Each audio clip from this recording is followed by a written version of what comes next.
कि आप देख सकते हैं ये जलता नहीं है, केवल धीरे धीरे पिघल रहा है।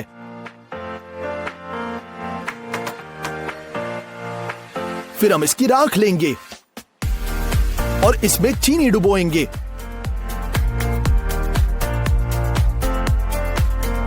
अच्छे से पलटते हैं। फिर हम आग में लाएंगे और इस बार चीनी जलने लगती है। भले ही आप इसे मोमबत्ती से हटा दे, आग गायब ही नहीं होती और चीनी एक परत से ढक जाती है।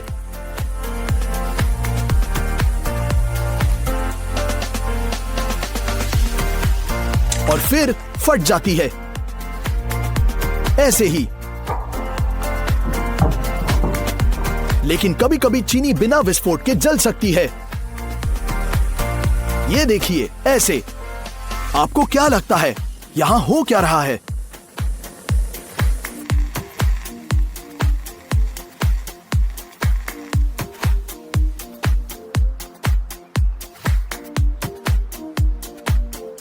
अब हम चीनी के साथ गिलास को भरेंगे ऊपर तक और फिर इसे गर्म पानी में डुबो देंगे। थोड़ी देर बाद चीनी पानी में घुल जाती है। 10 मिनट बाद पूरी घुल जाएगी और कुछ तल पर पड़ी रहती है। अब लिक्विड में थोड़ा पोटेशियम पर मैंगनेट जोड़ेंगे। जैसे कि आप देख सकते हैं, ये तल पर चीनी को डुबोए बिना सतह पर रहती है। भले ही हम इसे हिलाएं, रंग सतह पर ही रहेगा। साधारण पानी में पोटेशियम परमैंगनेट तुरंत नीचे की ओर जाता है और पानी के साथ मिल जाता है। हम कितना भी मिक्स करें, परिणाम वैसे ही रहता है। और 20 मिनट के बाद लिक्विड भूरा हो चुका है। हालांकि चीनी के साथ कुछ नहीं बदलता। आइए एक गिलास में हरी डाई और दूसरे में आयोडीन मिलाने की कोशिश करेंगे और हिलाएंगे और वैसे ही परिणाम मिलेगा। और अब एक ट्रिक करते हैं, ध्यान से देखना। चलो एक नंबर चुनते हैं और इसे एक शुगर क्यूब पर लिखेंगे। हम इसे पानी में फेंक देते हैं और अच्छे से हिलाएंगे। अब हम पानी पर अपना हाथ पकड़ते हैं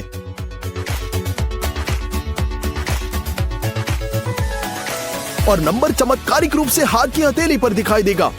और यहां सीक्रेट है, हम सिर्फ अपनी उंगली पर चीनी के साथ एक नंबर प्रिंट करेंगे और फिर हम इसे एक व्यक्ति के हाथ पर रख देते हैं, बस ऐसे। है ना अमेजिंग? चलो एक गुब्बारा और एक फनल लेते हैं। इसकी मदद से हम अंदर चीनी डालेंगे। चलो सोडे की बोतल लेंगे और गर्दन पर हमारे गुब्बारे को खींचते हैं। चीनी फैलाने की कोशिश करेंगे। अब हम हिलाते हैं और देखते हैं कि फोम और गैस जल्दी से गुब्बारे को कैसे भरते हैं। उफ, ये तो बह गया। आइए इसे अन्य सोडाओं के साथ आजमाएंगे।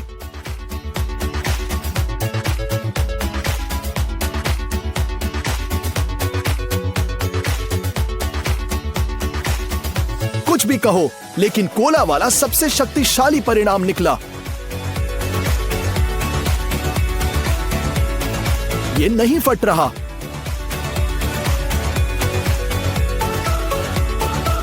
एक बेकिंग शीट पर एक लकड़ी का बोर्ड रखेंगे और उस पर थोड़ी चीनी डालते हैं। इसमें एक सूखा पोटेशियम परमैंगनेट जोड़ेंगे। हम इन पदार्थों को एक लकड़ी के छड़ी के साथ मिलाएंगे और फिर हम इन्हें कुचलने लगते हैं बिल्कुल अच्छे से। उन्हें एक होमोजेनस डस्ट में बदल देते हैं।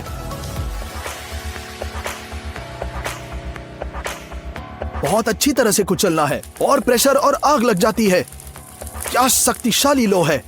किसी भी केस में घर पर ना दोहराए, ये बहुत खतरनाक हो सकता है।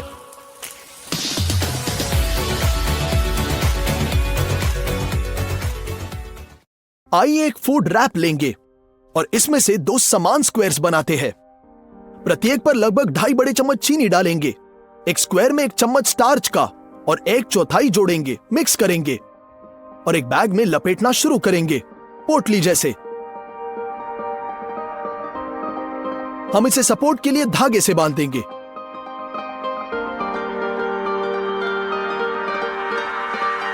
हम दूसरी पोटली के साथ भी यही करेंगे, लेकिन एक अलग रंग के धागे के साथ। एक्स्ट्रा काट लेंगे और दोनों बैगों को एक कटोरी पानी में 30 मिनट के लिए रख देते हैं। फिर उन्हें बाहर निकालते हैं। अब पानी के साथ कंटेनर में आयोडीन जोड़ेंगे और इसे डिसॉल्व करेंगे।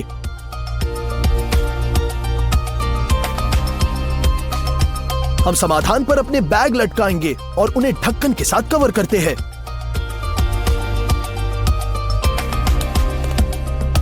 बारह घंटों के बाद चेंज दिखाई दे रहा है। स्पष्टता के लिए चीनी खोलेंगे।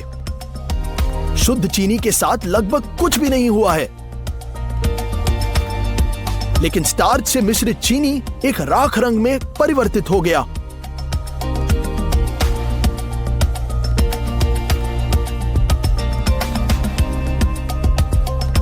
अब एक कटोरे में कुछ चम्मच पाउडर्ड चीनी डालते हैं और फिर थोड़ा सोडा। अब हम एक बेकिंग शीट पर रेत डालेंगे। अब उसमें गड्ढा करेंगे। इस गड्ढे में हम शराब डालते हैं ताकि ये अच्छे से भीग जाए। ऊपर हमारा मिक्सचर डालेंगे।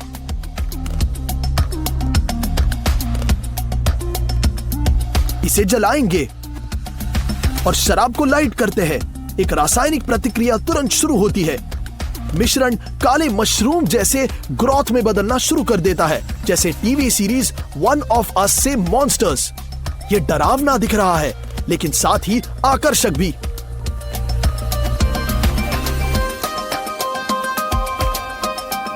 और अंत में यही बचा है, ऐसा विचित्र आकर्षण।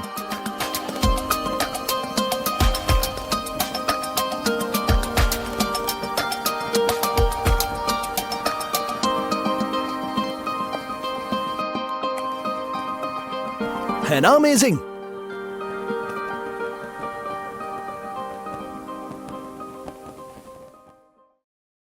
चलो सल्फ्यूरिक एसिड लेते हैं और बहुत सावधानी से इसके साथ चीनी को लगाना शुरू कर देंगे। थोड़ा सा डालेंगे और आप देखते हैं कि चीनी धीरे धीरे काली होनी शुरू होती है। जब तक जारी रखेंगे जब तक कि सारी चीनी काली न हो जाए। अब हम बस देखते रहेंगे, देखेंगे कि चीनी से लिक्विड कैसे निकलने लग रहा है। बिल्कुल पिघल रहा है।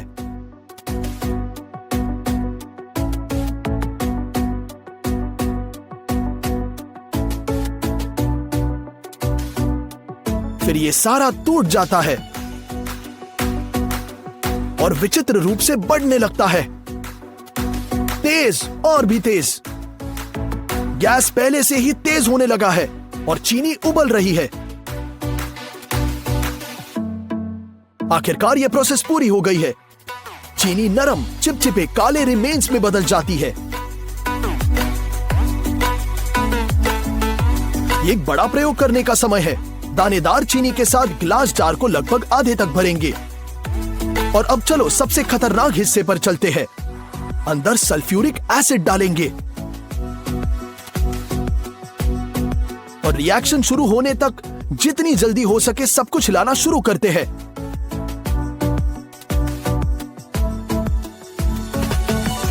अब केवल एक सुरक्षित दूरी से निरीक्षण करना शुरू करेंगे। फिर से इंग्रेडिएंट्स धीरे धीरे काले होने लगते हैं और फिर गैस और धुआं दिखाई देता है, जिसके बाद कंटेनर से एक बड़ा काला कुछ रेंगने लगता है। कुछ हद तक बाहरी अंतरिक्ष से एक स्लग जैसे दिख रहा है। अस्पष्ट है पर बहुत अजीब है। जैसे कि आप देख सकते हैं, द्रव्यमान चीनी और एसिड द्वारा कब्जा की गई मात्रा से बहुत अधिक बढ़ गया है। चलो करीब से देखेंगे। वाह, ये तो बहुत बढ़ गया है।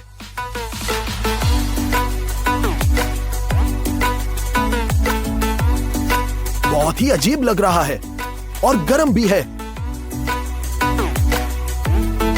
अब इसे तोड़ने की कोशिश करेंगे। हाथों से आसानी से टूट जाता है। हम कंटेनर से अवशेषों को बाहर निकालते हैं, क्यूब में चिपकाएंगे। अब हम ऊपर नमक की चुटकी डालते हैं और रिएक्शन की प्रतीक्षा करते हैं, जिसके दौरान बर्फ थोड़ा पिघल गया। लेकिन यह इतना आसान नहीं है। यदि आप रस्सी खींचते हैं तो आप महसूस करेंगे कि बर्फ रस्सी से जम चुका है और बहुत ही मुश्किल से। कोई फर्क नहीं पड़ता कि आप इसे कैसे स्विंग करते हैं, यह बिल्कुल नहीं गिरेगा। और अब चलो एक बड़ा बर्फ का टुकड़ा लेते हैं और नमक 1-2 चुटकी से थोड़ा ज्यादा डालेंगे। हम इसे स्प्रेड करेंगे और ऊपर एक नॉर्मल तौलिया लगाएंगे। हम इसे जोर से दबाएंगे और इसे पलट देंगे ताकि क्यूब अपने वजन से दब जाए। केवल 2 मिनट के बाद बर्फ तौलिए पर जम गया और इसे हवा में भी उठाया जा सकता है। नमकीन बर्फ का ये एक अविश्वसनीय रिएक्शन है। चिपक गया है ना अमेजिंग?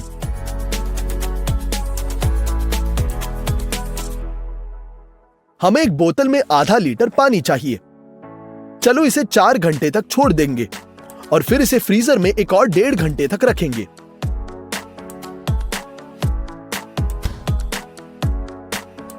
बिल्कुल ध्यान से इसे वापस बाहर निकालते हैं। अब एक हल्का झटका मारते हैं और पानी हमारी आंखों के ठीक सामने जमने लगता है। अमेजिंग है ना? या बोतल को टेबल पर भी मार सकते हैं और वही इफेक्ट प्राप्त कर सकते हैं। यदि आप इस पानी को एक गिलास में डालने की कोशिश करते हैं तो एक बर्फ पीलर बनना शुरू कर देगा।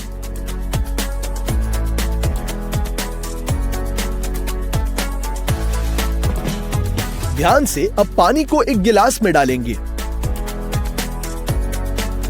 सतह तक भर दिया और फिर आइस क्यूब लगाएंगे। पानी धीरे धीरे क्रिस्टलाइज होने लगता है और कुछ सेकंड के बाद क्यूब एक ठोस सतह पर रह जाता है। बर्फ का एक छोटा टुकड़ा पूरे गिलास में ठंड की रिएक्शन को ट्रिगर करने के लिए काफी है। और बस अब देखो कि ये कितना सुंदर दिखता है।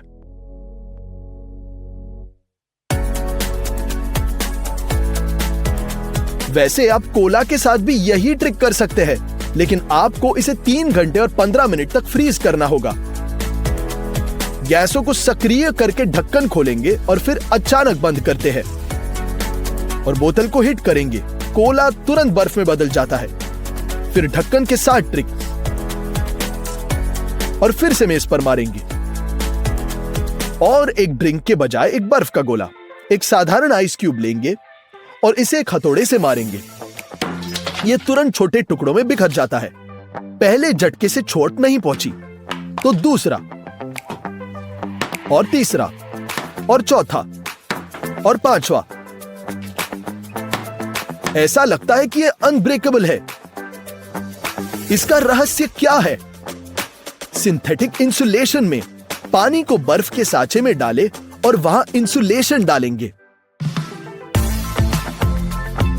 हम इसे ऊपर भर देंगे और इसे अंत तक पानी से भरते हैं। हम फ्रीज करेंगे और अपने क्यूब को बाहर निकालेंगे। यह साधारण बर्फ की तरह दिखता है, लेकिन एक हथौड़ा भी इसे संभाल नहीं सकता है। यह सरप्राइजिंग है कि इंसुलेशन के एक टुकड़े से इसके गुण कितने बदल गए हैं। है ना अमेजिंग? आइए फलों का रस लेंगे और इसे इस तरह प्लास्टिक की थैली में डालते हैं। इसी बैग को एक बड़े बैग में रखेंगे, ऐसे। और अब इस सारे चीज को बर्फ से घेर लेंगे। बर्फ बड़े बैग में डालेंगे। समान रूप से इस पैकेज के पूरे एरिया में स्प्रेड करेंगे। ध्यान रहे कि जूस बैग के बिल्कुल सेंटर में रहे। और अब बर्फ में नमक डालते हैं। थोड़ा डाल ही लो। बैग को बंद करेंगे और नमक को अंदर स्प्रेड करवाएंगे, बिल्कुल ऐसे। अच्छे से स्प्रेड करना है। ताकि ये सभी बर्फ संपर्क में आ जाए। एक पेपर टॉवल के साथ लपेटे और 10 मिनट तक छोड़ देंगे। हम रस का बैग बाहर निकालते और क्या देखते हैं, लगता है कि हमारे पास स्वादिष्ट फलों के शरबत का पूरा पैकेज है। बस कुछ ही मिनटों में आप अपनी उंगलियां चाटते रह जाएंगे। ये निकाला शरबत का बर्फीला पैकेट।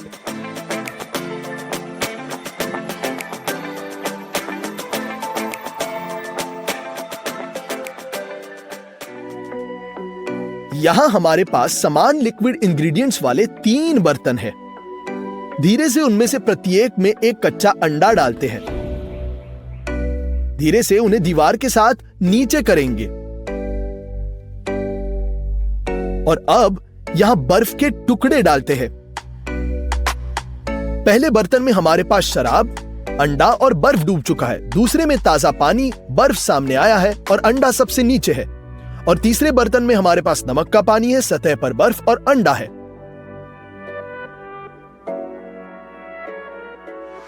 अब ये गिलास को पानी से किनारों तक भरेंगे।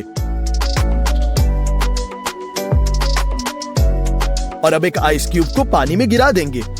बर्फ पिघल गई है, लेकिन पानी नहीं निकल रहा। गौर से देखिए, बर्फ तो डाल दिया, पानी नहीं निकल रहा।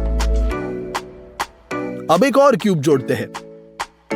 यह पिघल गया है, लेकिन पानी अभी तक बाहर नहीं निकाल रहा है। इसलिए तुरंत तीसरा क्यूब। तीसरे क्यूब ने भी पानी को बाहर निकलने नहीं दिया। लेकिन दुर्भाग्य से चौथा क्यूब डालते ही पानी बाहर बह गया। अब हमें पानी, सोडा और सिरका चाहिए। एक जोरदार मूवमेंट के साथ सॉसपैन में सोडा और सिरका मिलाएंगे। चलो उन्हें 3 घंटे के लिए ऐसे ही छोड़ देंगे। रिएक्शन खत्म हो गई है और अब हम ये द्रव्यमान मिल चुका है, जिसमें हम पानी डालेंगे। अब गैस चालू करते हैं और पैन को आग पर रख देंगे। लिक्विड लगभग ट्रांसपेरेंट होने तक उसे गर्मी पर हिलाते रहना है। इसे कांच के बर्तन में डालेंगे और रूम टेम्परेचर पर ठंडा होने तक छोड़ देंगे।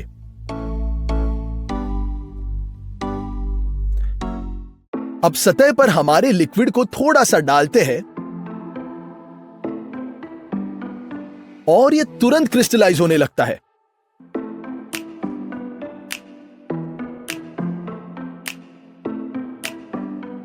हम लकड़ी के छड़े के साथ पैन की दीवारों से थोड़ा पाउडर उठाएंगे और उसे पानी में डुबोएंगे।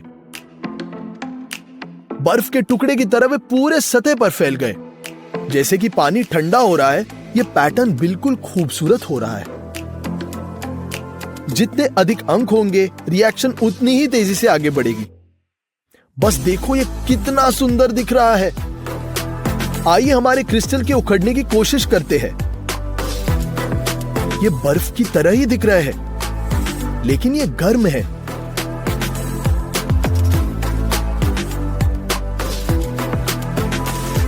इतना सुंदर दिख रहा है।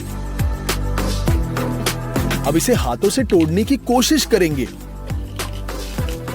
बिल्कुल क्रम्बल हो रहा है।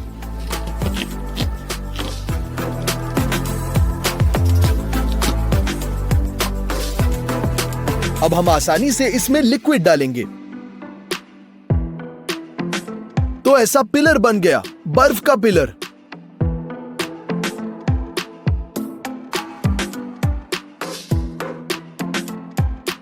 यह ठंड बस टेम्पररी है, और यदि आप इस लिक्विड के साथ बर्तन में एक लकड़ी की छड़ी नीचे करते हैं तो यह तुरंत क्रिस्टल से ढक जाता है। गौर से देखिए, और फिर पूरी तरह से ठोस लिक्विड में फंस जाता है। इस बार क्रिस्टल इस छड़ी पर फूल जैसे बिखर रहा है। बहुत अलग डिजाइन, लेकिन यह बढ़ता रहा, पूरे कंटेनर को भरता रहा। आइए कंटेनर में पौधे की एक शाखा को नीचे करेंगे। संपर्क के इतने सारे पॉइंट होने पर क्रिस्टल पूरे बर्तन को लगभग तुरंत भर देता है। यह प्रोसेस वास्तव में आकर्षक लगती है। मैं इसे बार बार देखना चाहता हूं। और सबसे महत्वपूर्ण बात, हर बार ये एक बिल्कुल अनूठा परिणाम होता है। यहां तक कि सिर्फ एक लिक्विड में दूसरे कंटेनर में डालना, हम क्रिस्टल से एक अमेजिंग प्रदर्शन का निरीक्षण कर सकते हैं। गौर से देखिए, एक ही कंटेनर, एक ही लिक्विड और एक ही पौधा, पर अलग रिएक्शंस। है ना अमेजिंग?